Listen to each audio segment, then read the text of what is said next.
కేంద్ర రాష్ట్ర ప్రభుత్వ పెన్షన్దారుల సమస్యలను పరిష్కరించాలని కోరుతూ గడిచిన 4 రోజుల నుండి కాకినాడ ఈపీఎఫ్ కార్యాలయం ఎదురుగా బోట్ క్లబ్ వద్ద రిలే నిరాహార దీక్షలు 4 రోజులుగా కొనసాగుతున్నాయి. రాష్ట్ర కోశాధికారి CH Satyanarayana Raju, all India postal retired pensioners association రాష్ట్ర కార్యదర్శి దుర్గా సూర్యారావు దీక్షలో పాల్గొన్న పెన్షనర్లకు పూలమాలలు వేసి రిలే దీక్షను ప్రారంభించారు. సూర్యారావు మాట్లాడుతూ కేంద్రంలో బీజేపీ ప్రభుత్వం పెన్షనర్ల సమస్యల పట్ల చాలా నిర్లక్ష్య వైఖరి వహిస్తుందని, ఉద్యోగులకు ఎందవా ప్యాసి ప్రకటించకుండా కుంటి సాకులు చెబుతుందని ఆగ్రహం వ్యక్తం చేశారు. సిహెచ్ సత్యనారాయణరాజు మాట్లాడుతూ గడిచిన 10 సంవత్సరాల నుండి ఈపీఎఫ్ పెన్షనర్లు ఏపీఆర్పీఏ అలుపెరగని పోరాటం చేస్తుందన్నారు. రాష్ట్రంలో వైసీపీ ఉద్యోగులు, ఉపాధ్యాయులు, కార్మికుల పెన్షనర్ల పట్ల సవట్టి ప్రేమ చూపిస్తున్నాయని అన్నారు. ప్రజల ఓట్లతో గద్దెనెక్కిన పాలకులు కార్పొరేటర్లకు ఊడిగం చేస్తున్నారన్నారు. వచ్చే పార్లమెంట్ అసెంబ్లీ ఎన్నికల్లో 2 పార్టీలకు తగిన గుణపాఠం చెప్పాల్సిన అవసరం ఉందని పెన్షనర్లకు విజ్ఞప్తి చేశారు. ఈ కార్యక్రమంలో జిల్లా ప్రధాన కార్యదర్శి కె సత్యరాజు, జిల్లా సహాయ అధ్యక్షులు జోగా అప్పారావు, జిల్లా కార్యదర్శి USN Reddy, P Ramana, B Ashok, K Pattabhiramarao, R Nandakishore, మహిళా కార్మికులు M Nagamani, G Mangayyamma, K Appal Narasimha, Surisetti Satyavathi మొదలైన వారు పాల్గొన్నారు.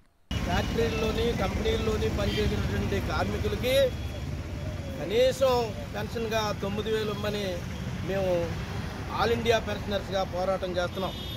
కానీ దీనికి ఈ రోజున ఈ కార్మికులకి ప్రతి ఒక్కరికి కూడా 100 రూపాయల దగ్గర నుంచి 800, 900 వరకే జరుగుతుంది తప్ప ఇంతవరకు కూడా పెన్షన్ ఎక్కువ రావటం లేదు. ఏంటంటే ఇక్కడ రాష్ట్ర ప్రభుత్వం ఇస్తున్నటువంటి సామాజిక పెన్షన్ అయినా సరే 3,000 వరకు వచ్చింది. ఆ సామాజిక పెన్షన్ చూసుకుందామన్నా వీరి యొక్క బయోడేటా ఓపెన్ చేస్తుంటే ఆల్రెడీ పెన్షనర్ అని బయోడేటాలో వస్తుంది. ఇటు ఈ గవర్నమెంట్, రాష్ట్ర గవర్నమెంట్లు ఇచ్చినటువంటి పెన్షన్కి నష్టపోతున్నారు. అదేవిధంగా వీళ్ళకి వచ్చింది కూడా చాలా అరాకొర. ఈ రోజున ఏదైనా వైద్యం చేయించుకోవాలంటే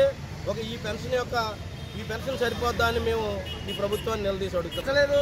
కోర్టు తీర్పులను కూడా అమలుపరచకుండా ఏకఛత్రాధిపత్యంగా ఒక మహారాజు కంటే కూడా ఒక నిరంకుశ ప్రభుత్వంలాగా వీళ్ళు నడుపుతున్నారు. కేంద్ర ప్రభుత్వం మా గోడు వినిపించుకోవడం లేదు. 2014 నుంచి ఇవాళ వరకు వాళ్ళు ఇచ్చిన హామీలు ఒక్కడి కూడా కనీసం 5 పైసలు కూడా పెంచినటువంటి పాపాన్ని పోలేదు. 100 రూపాయలు వస్తున్నటువంటి పరిస్థితి. దీన్ని నిశ్చితంగా విమర్శిస్తూ 5 రోజులు ఈ పార్లమెంట్ జరిగినటువంటి ఈ పీరియడ్లో ఈ నెల 5వ తేదీ నుండి 9వ తేదీ వరకు ఆల్ ఓవర్ ఇండియా అంతా కూడా ఈ నిరసన కార్యక్రమాలు, ఈ నిరాహార దీక్షలు ఆల్ పెన్షనర్స్గా మనం జరుపుతున్నాం. మిత్రులారా, AICC all India coordination committee యొక్క పిలుపు మేరకు ఈ కార్యక్రమం జరుగుతుంది. ఇది జయప్రదం చేసినటువంటి అందరికీ కూడా ధన్యవాదాలు. Thank you all. నా పేరు రాజు, రాష్ట్ర కోశాధికారి, all pensioners and retired persons association Andhra Pradesh. నేను వంశావాచ్య కోరుకుంటున్నాను.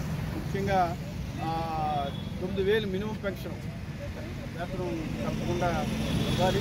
ఎందుకంటే దైనందిన జీవితంలో మనకి ఇచ్చే పెన్షనే కదా మనకి ఆధారం. ఆఫ్టర్ 60 years తర్వాత వాళ్ళు చేసే సేవకి గుర్తింపుగా మన గవర్నమెంట్ పెట్టినాను పెచ్చ మనకి కాదు. ఇది మనం సాధించుకున్న హక్కు. ముఖ్యంగా నకారా గారు చేసిన ఆ రోజు చంద్రచూడ్ గారి సుప్రీంకోర్టులో మనకి ఇచ్చిన హక్కు. ఈ హక్కును మనం పునరుద్ధరించడానికి